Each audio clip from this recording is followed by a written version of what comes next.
Hi guys, welcome back to YouTube channel. Hindi pa ako nag-start yung asawa ko mga my friend.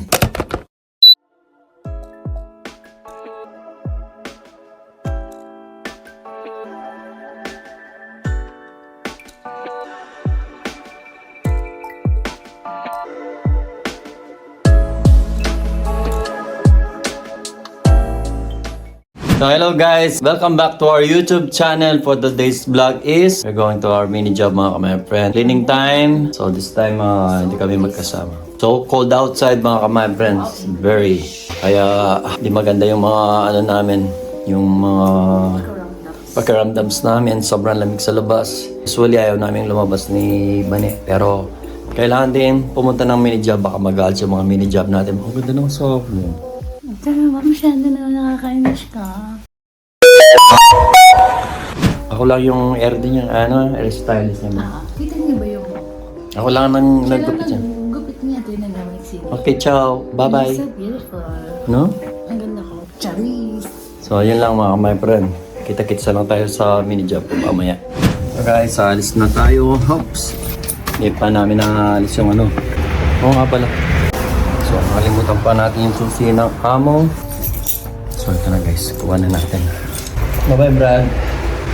Alis na kami. Ciao. Maganda daw ng air doon niya, sabi niya. So, maganda naman yung pagka-gupit ko sa kanya, mga my friend. Sobrang lamig, mga my friend. Hanggang dito na muna, mga my friend. Mamaya na lang, mga my friend. Bye-bye. Mga my friend, nandito na kami.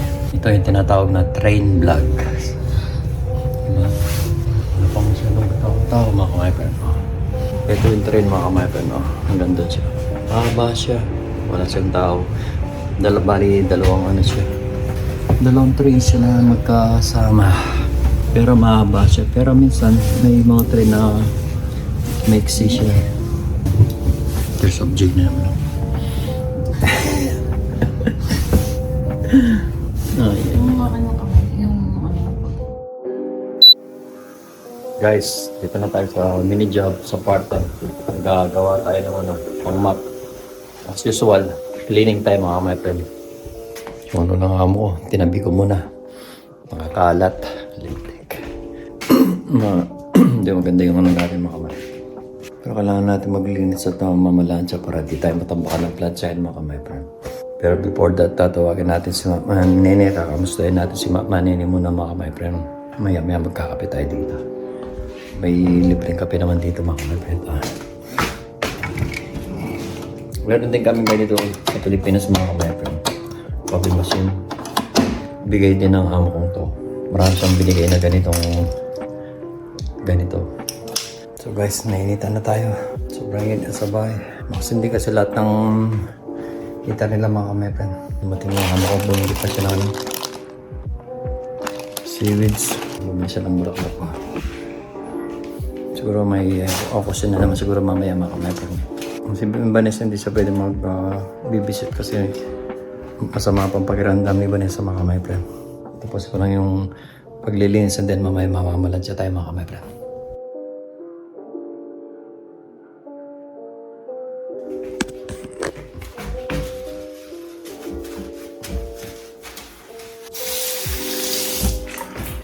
So guys, habang nandito yung amo natin sa living room, naglinis na tayo ng banyo.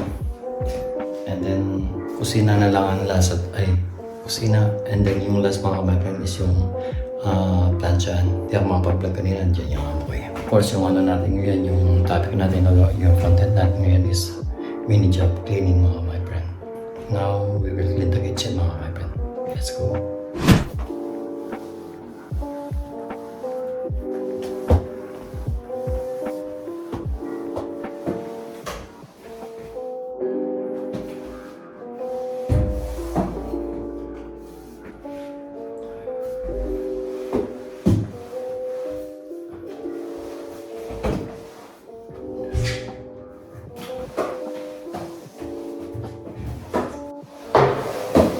Tapos na tayo mga my-friend. Now, hinigil ako. Tansya na lang mga my-friend. So guys, kaalis lang ng amo at labas sa pasok sa bahay niya mga my-friend. At ako'y namamalansa na. At tignan niyo mga my friend, ganda nito. Laruan lang yun mga my friend. Kaya ito yung mga laruan din dito. Yung mga ganun-ganun na. Laro-laro. So ngayon mga my friend, plancha muna time. Plancha lang and then uwi na tayo mamaya-maya. Dahil si Vanessa sa bahay na siya mga my friend. Plancha time mga my friend. Bakit natin plancha natin? Ito yung favorite natin pamamalansya. Kaysa sa linis, paglinis mga mas gusto ko to. Kaso, pag namamalansya ka, yung ng hangin, madalang plancha, nainitan ako. Kanina, nilalamig na ako, kaya sinuot ko yung kumakamay ko. Ngayon naman, init na naman. Pag nagano yung plancha ko, init, hindi ko na kaya. Marami pa naman yung plansaan natin. Ayun o, karami. Mamaya pagkita ko mga my friend. Grabe yung plancha mga my friend. Ang dami. Ito pa. Tayo natin yung ilaw. Mas maganda po patay yung ilaw. Umalis lang yung amo ko. Hindi siya mapakali. Sobrang lamig na naman dito. Sa labas pero sa loob ng bahay, dito sa amo ko sobrang init. Takot sila sa lamig mga kamay. Sa amin, pag lumalabas kami ng nagtatrabaho, pinapatay namin yung mga heater namin. Sayang naman yung kuryente, walang tao pagkatapos namin. Tapos hindi yung heater. Mayayaman kasi ito eh. Tayo hindi naman mga kamay. Pero sila, kahit nasa bakasyon sila, naka-heater itong bahay nila mga kamay. Sarap dito mga kamay, kasi nagsigang na kami last time. Gusto ko naman sigang tinola or ano na lang. Para hindi matagal. Ano na lang, payless na lang mga kamay. Message natin si Vanessa pag malapit na tayo para makapag-date ko siya ng payless. Kasi yung iniyan ko ng Pasko pa ayun nyo yung mayroon pa kami yung chicken. Nilagay lang namin sa freezer. So ngayon, tatawagin natin sa mamaya para magluto siya ng payless at saka yung manok ko. Ipa-fryer niya yung manok mamaya mga kamay. Pero ako yung dryer. The-dryer niya ano naman mamaya. Siguro kaya nawawamali tayo dahil pagod na rin tayo. Kanina pa ako naglilinis. Ngayon lang ako matagal naglilinis mga kumain kung bakit ka mo. Kasi medyo hindi maganda yung pagramdam ko, masama yung pagramdam ko. Kaya ako matagal. Pero usually madali ko lang ginagawa ito. Last Tuesday kasi hindi ko na nagawa ito. Hindi na kami nakapag part-time ni Bani. Kasi nga, sobrang dami at saka hindi maganda yung pagramdam namin. Hindi namin kayang maglinis that time mga last Tuesday pa. Sobrang lamig sa labas. Lagi ng na ito. Thumbnails ko, ganito na yung nagta-thumbnail ko. Yun lang, thumbnail na yun mga my friend. Parang sira ulo lang yan. Pangalawang plancha mga my friend.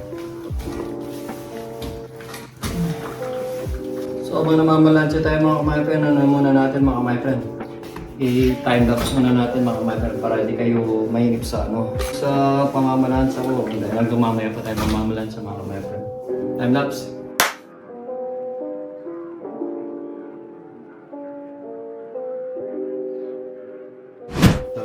Time mga my friend.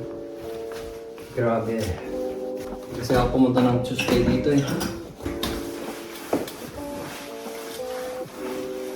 Tingnan natin ang tubig mga my friend. Nagugutom na rin ako. Gusto ko na rin umuwi. Kailangan tapusin ko lang ito.